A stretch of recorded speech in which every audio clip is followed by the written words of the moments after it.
Bom, vamos lá. Essa é uma história sobre inovação, sobre fracasso e, olha, talvez sobre a maior reviravolta na história dos negócios.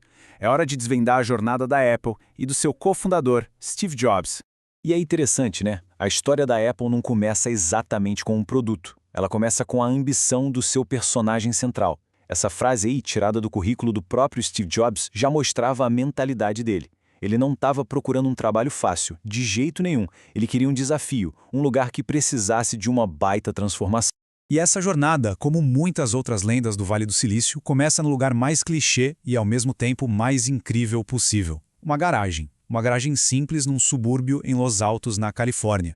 E no centro dessa garagem, a gente tinha a dupla perfeita. Uma parceria de dois Steves. De um lado, o Steve Wozniak, um verdadeiro mago da engenharia. O cara era capaz de criar eletrônicos super complexos do zero. E do outro, o Steve Jobs, o visionário, que não olhava para circuitos e via só peças, ele via o futuro. E foi ele que convenceu o Wozniak de que aquelas criações podiam sim mudar o mundo.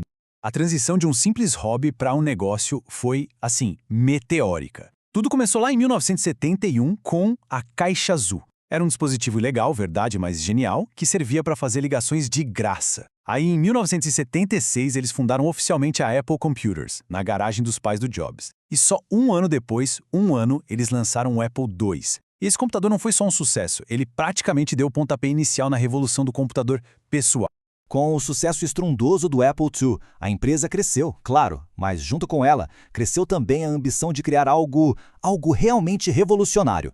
Só que o caminho para a revolução raramente é uma linha reta, né? O Apple III, que era para ser o sucessor, foi um desastre, um fracasso comercial total, cheio de problemas, de superaquecimento que literalmente faziam ele pifar. Esse fiasco colocou uma pressão gigantesca no próximo grande projeto da empresa. Foi bem aí que o Jobs fez uma pergunta. Uma pergunta simples, mas que mudaria tudo. E se um computador fosse fácil de usar, amigável? A indústria toda estava focada em poder de processamento, em especificações técnicas. Mas o Jobs sacou que o futuro não era sobre isso, era sobre a experiência. E a resposta para essa pergunta foi o Macintosh. Ele trouxe para o mundo conceitos que hoje são banais, mas na época eram revolucionários. A interface gráfica, o mouse, tudo aquilo tornou o computador visual, intuitivo pela primeira vez. A atenção aos detalhes era absurda, obsessiva. A tipografia, por exemplo, foi inspirada num curso de caligrafia que o Jobs fez na faculdade. Ele dizia que era algo lindo, histórico, artisticamente sutil. Pensa só. O lançamento, em 84, foi um show, puro espetáculo. Num momento de teatro assim inesquecível, o próprio Macintosh se apresentou para a plateia, que ficou de queixo caído. Pela primeira vez na história, um computador não só processava dados, ele falava. E ele apresentou o próprio criador. Mas, por ironia do destino, bem no auge desse sucesso, a história deu uma virada bem dramática. O sucesso do Macintosh levaria o Jobs para o ponto mais baixo da carreira dele, o exílio da própria empresa que ele criou. Pois é, o sucesso do Macintosh acabou amplificando as tensões dentro da Apple. Aquele estilo de gerenciamento do Jobs, super intenso, às vezes até meio grosseiro, que antes era visto como parte da genialidade dele, começou a criar muito atrito com o conselho e com a nova estrutura corporativa da empresa. Aí não teve jeito. Uma briga pelo poder explodiu entre o Jobs e o CEO que ele mesmo tinha recrutado da Pepsi, o John Sculley. Com as vendas iniciais do Mac abaixo do esperado e o fracasso total do computador Lisa, os dois entraram em rota de colisão total sobre o futuro da Apple. E aí, num golpe de mestre ali na sala de reuniões, o visionário foi expulso. Fizeram uma reestruturação e ele ficou sem controle de nenhuma divisão. Basicamente, ele estava fora. Simples assim. Mas esse período de exílio, nossa, se provou uma coisa incrivelmente fértil. O Jobs não ficou parado. Ele fundou a Next, uma empresa de computadores de altíssima tecnologia, e comprou um pequeno grupo de computação gráfica da Lucasfilm, transformando ele na potência da animação que a gente conhece hoje como Pixar. E então, uma década depois, a empresa que tinha demitido ele estava à beira do colapso e precisava desesperadamente de um salvador. Sem a visão do Jobs, a Apple tinha perdido completamente o rumo. A linha de produtos era uma confusão, não tinha inovação. A empresa estava a poucos meses da falência.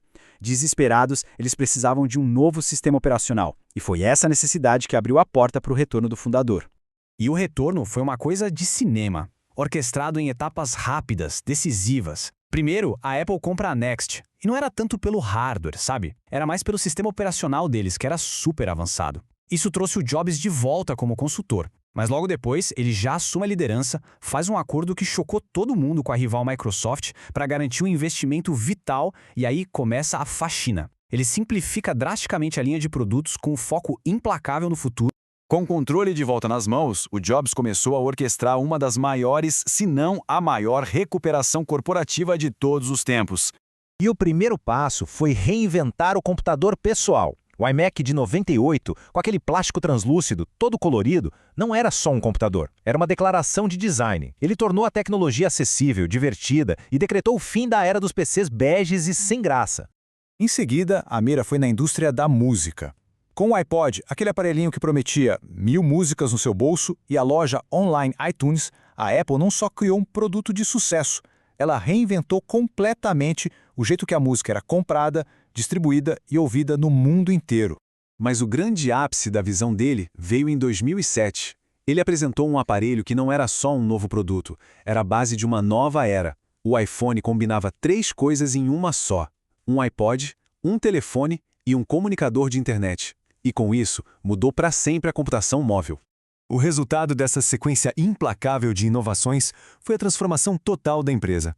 De quase falida no fim dos anos 90, a Apple se tornou a empresa mais valiosa do mundo. O salto foi inacreditável. E aí fica a pergunta, né? No final de uma jornada tão cheia de altos e baixos, como é que se mede o legado de uma pessoa e da sua empresa?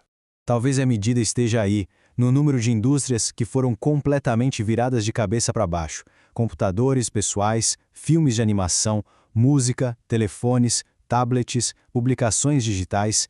É um legado que deixou o mundo, como a própria Apple disse depois que ele se foi, incomensuravelmente melhor por causa de Steve.